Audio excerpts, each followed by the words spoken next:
Hello दोस्तों, नमस्ते, प्रणाम। मैं पूजा जौनप्रिया आप सभी का स्वागत करती हूँ अपने चैनल पे। तो गाइस, एक माता रानी का गीत लेके आई हूँ, आप लोग सुनिए। कैसा लगेगा कमेंट बॉक्स में जरूर बताएं, क्योंकि बहुत जल्द नवरात्रि आने वाला है।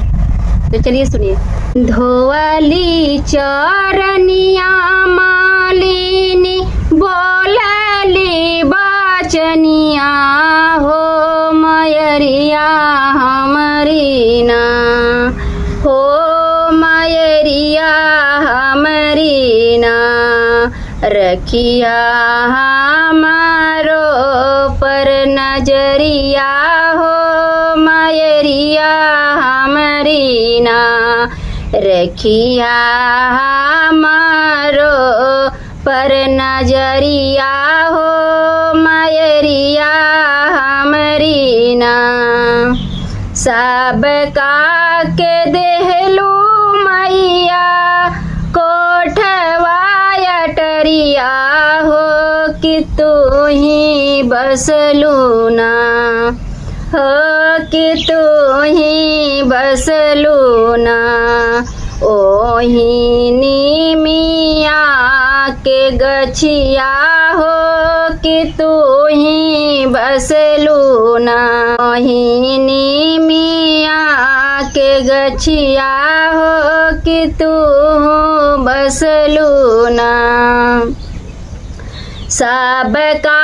के दिहलू मैया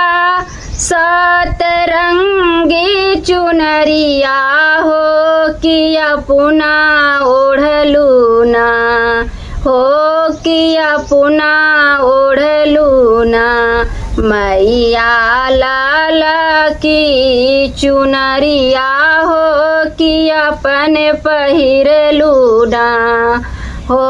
कि अपन पहिरलू ना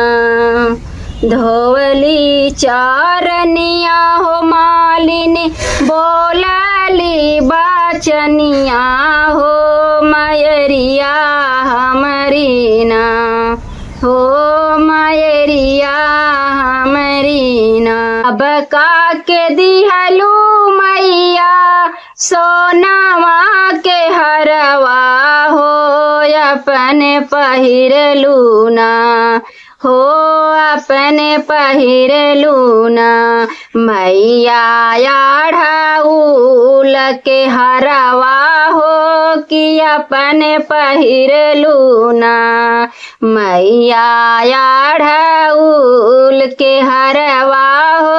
कि अपने पहिरलू ना अली चारनिया मालिनी बोलली बचनिया हो मयरिया हमारी ना हो